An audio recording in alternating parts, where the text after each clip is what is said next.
What's up, man? How you doing? Nice to see you.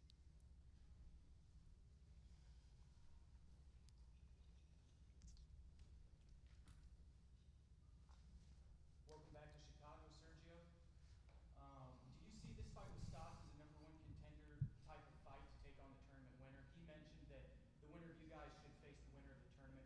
Is that how you see this fight going? And who would you like to face out of the tournament? Yeah, man, I 100% agree with Raufeon. I think that the winner does deserve a title shot, and I mean, whoever wins the tournament, I know there's some good guys going on right now. So yeah, I would love to fight this fight with Raufeon. Winner gets a title shot. That would be a perfect world for me. And then you both have trained in Milwaukee. Were you surprised at all when his name came up as your opponent? I was surprised and kind of not surprised just because we were supposed to fight in 2022. So it's been 3 years in the making. But yeah, my first fight in the PFL, I was thinking, all right, maybe I'll face some new guys, different names. But they only offered me Raufeon Stots, so I was like, man, a little gutted about it because we are friends and former teammates. But business is business. He's got a family to provide for. I got a family to provide for it as well. So this is where we're at. Hey Sergio, what, if anything, excites you about this matchup? Just because of the wars I've seen us have in the gym, I know the fans are gonna have a great showing, man. It's gonna be excellent showing for both of us. Rafian's got a great skill set. I mean, his record speaks for itself. He's 21-2. He's only lost to Marab, the champion of the UFC, and Patsy Mix, which was the last champion of Bellator. So he's a beast, man. I've worked with him for years, and I know how good he is. And I knew eventually if we were gonna be in the same organization, we'd end up facing each other. So this is what we trained for, to get each other to be the best, and now we're facing each other. We spoke with him earlier. He had nothing but good things to say about you, and it seems like the respect is mutual. For sure, He 100%. said that low key he's sort of rooting for you too. Yeah, man, it's a weird thing fighting against a friend and a teammate that you wanted to see successful. So, obviously I'm gonna come out here and honor our friendship and put on a good performance. That's what all I can really do. Um, yeah, man, I got nothing bad to say about Rafa at all. He's a great guy, great husband, great teammate. He's always been a good guy to me. We talk a lot actually. Even though he's moved to Houston, we've been talking. He hasn't had any fights lined up. I haven't had any fights lined up, so we're on the phone. Just figuring out what was really going on, and yeah, it's gonna be an interesting one for us, man. Definitely. Absolutely. Look forward to seeing it. Thank you. Sergio, so you've been fighting for 10 plus years, but you're only 31. How many more years of competing at this level do you think you still have left? We'll see. I mean, my body's been doing pretty well. I've only had one serious injury, which was tear of my ACL. But I still got the drive, the motivation. I'm still hungry to be one of the best. We'll see. I am having a kid. I don't know if that's going to change anything. I might just start focusing more on my kid. But I really enjoy what I do. This is my full-time job. I've been doing martial arts my whole life, and I don't even view it as a job. I view it as a blessing. This is something I really enjoy doing, and all I really know how to do at the moment. So I see myself going for another, ideally, like 8 to 10 years. And then, secondly, so you were born in Milwaukee, trained there. Does this feel like a fight at home for you? Yeah, damn near. I fought in Chicago a couple times, man. This is like I think my sixth fight in Chicago. So, and it's only an hour and a half away from my home. So, yeah, I drove my car up here. It feels definitely like a home fight for me. Hi, Sergio. I mean, Last night you got the face-off from Wrigley Field. How does it feel facing Ralphie now as an opponent, looking at him face to face? all I could say is this sport is a crazy sport, man. Takes you to places you'll never think you'll go, and you'll face people you never think you face. A couple years ago, I had a fight against Pitbull, and my old jiu-jitsu coach was in his corner. So, it was weird. It was like, dang, somebody that was on my side was on the other side, and even this one, Rafian's my opponent, but I got Manny in his corner, someone I grew up training with. So it's like, this is crazy. I was just over there with his coaches, watching them eat food right now, talking to them, and Yves Edwards and Manny Sanchez. I'm like, really crazy. But it's business. Like I said, he just has third kid. I'm having my first kid, and this is how we got to provide for our families. This is what we know how to do. So here we are. Also, I think Monday you did a couple of like a tour at Wrigley Field and do a couple of baseball stuff Yeah, there. yeah. Did the Brewers send you a message like, hey? Oh no, I know, man. I was like, I probably shouldn't take any pictures next to the Cubs logo or anything. All the Brewer fans are gonna hate me, but Nah, man, it was cool to see, their stadium and their history. There's a lot of cool things to see that day. And I realized I suck at baseball. I couldn't hit the ball to save my damn life. Man, it was rough. All right, thank you, Sergio. My man. Sergio, how much of this matchup isn't just about, two former teammates and two friends? It's more about just two of the best in the PFL, two of the best in the world. Yeah, for sure. That's what it's about. That's why we're at this stage right now. Me and Raufeon, we trained to get to this point together, and now we're here facing each other. And it's for a reason. We're both top dogs in the division, and top dogs got to go at it to see who's the real number one competitor. So that's what it's all about, man.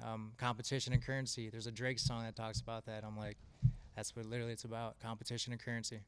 You mentioned becoming a father.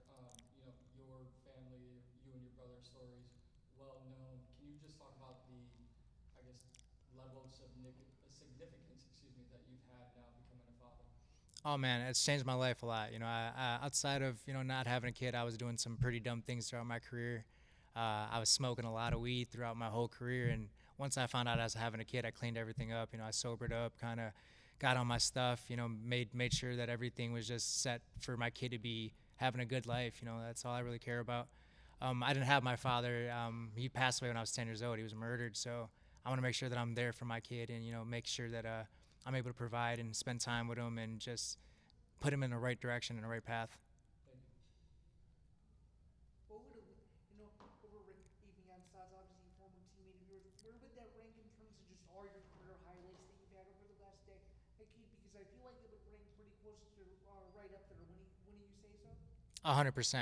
Like I said, his record speaks for itself. He's 21-2. The man's only lost 2 times out of 23 fights. That's a big name to beat. And Raufeon's a beast, man. He's shown it throughout his whole career and all of his performances. He's a dog. He knows his skill sets. He knows how to wrestle. He knows how to strike. He knows how to grapple.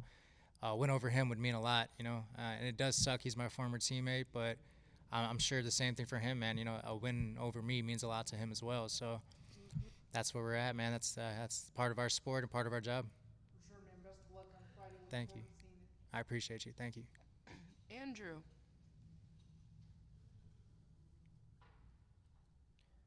All right, Andrew, we'll come back to you. Shady. Oh, hey. Oh, just kidding. Go ahead. Sorry. Hey, Sergio, how you going? Hey, what's up, Andrew?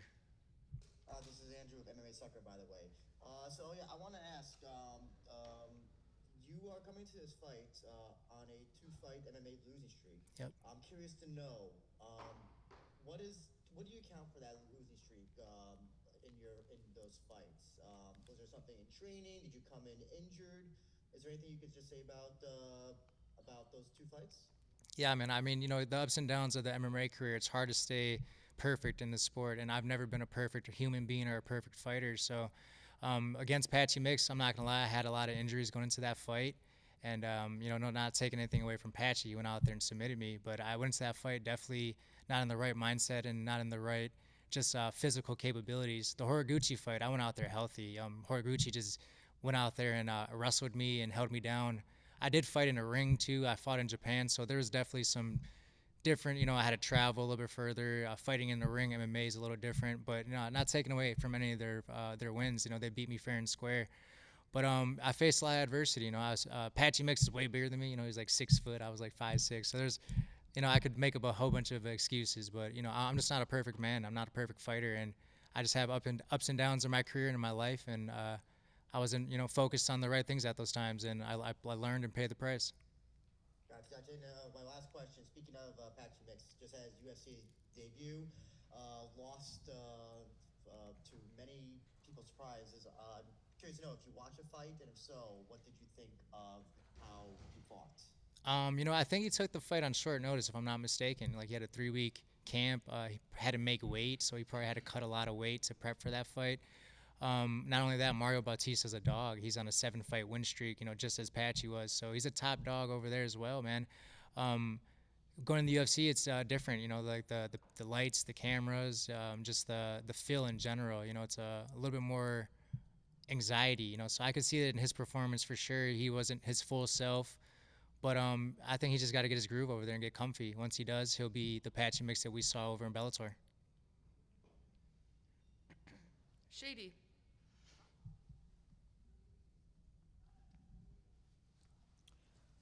All right, Shady, we'll come back to you. Lorenzo.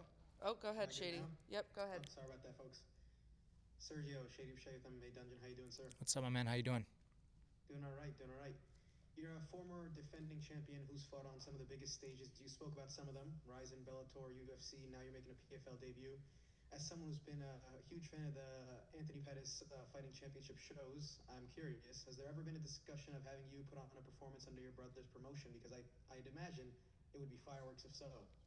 You know what? I never thought about fighting for the APFC, to be honest. I feel like that's more of the local scene, and I'm more of on the higher stages than that. So that's never crossed my mind. And maybe one day, but I don't see that happening. Gotcha. The last time we saw you in action, it was in the world of boxing. Is there a major adjustment that you made either for that fight when you were prepping for the boxing world, or now that you're moving back to MMA, or did you kind of run the same training camp throughout? No, there's definitely different preparation. You know, boxing's a whole different game. It's like MMA is hockey and boxing is golf. You know, it's same, but also different. Boxing, I fought up a weight class at 147. I fought over in India. No kicks, no takedowns, no punches. Like none of that stuff. So obviously, I was just boxing up a lot of rounds.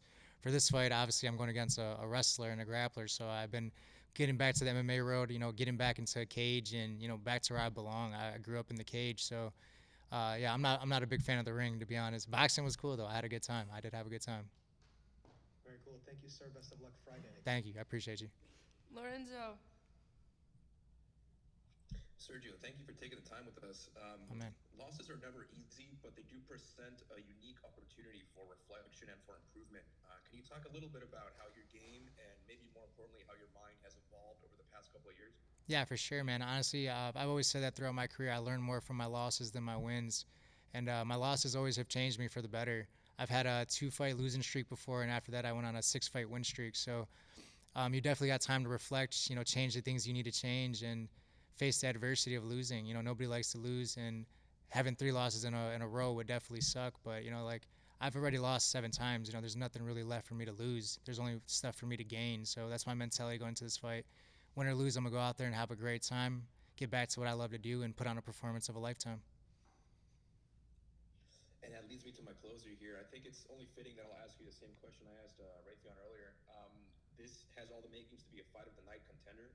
So as a pro fighter and as a former champion yourself, how do you balance the importance of getting a win, but also the entertainment aspect of putting on a fun fight for the live crowd and for the people watching at home?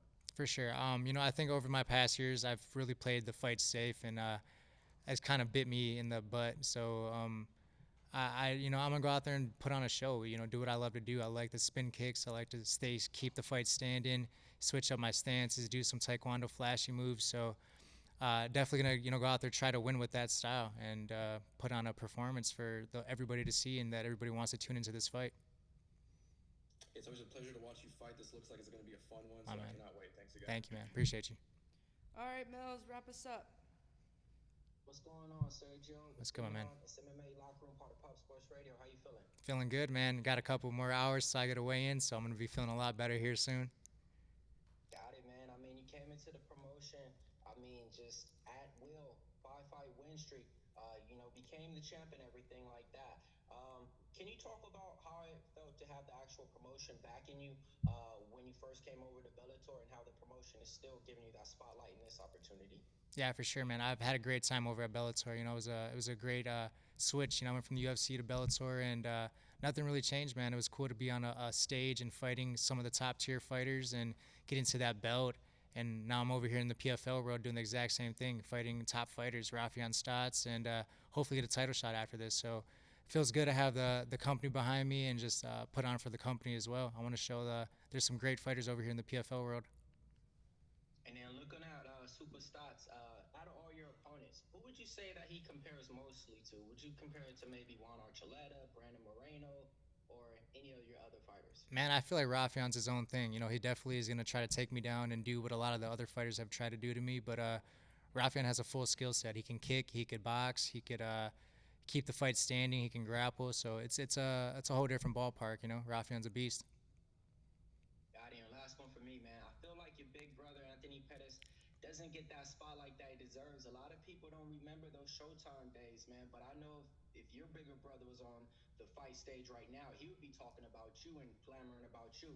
Can you tell the people a little bit about Anthony Pettis and how it means to actually have him in your corner every single day, in and out the cage, and how it helped you perplex your skills in Taekwondo?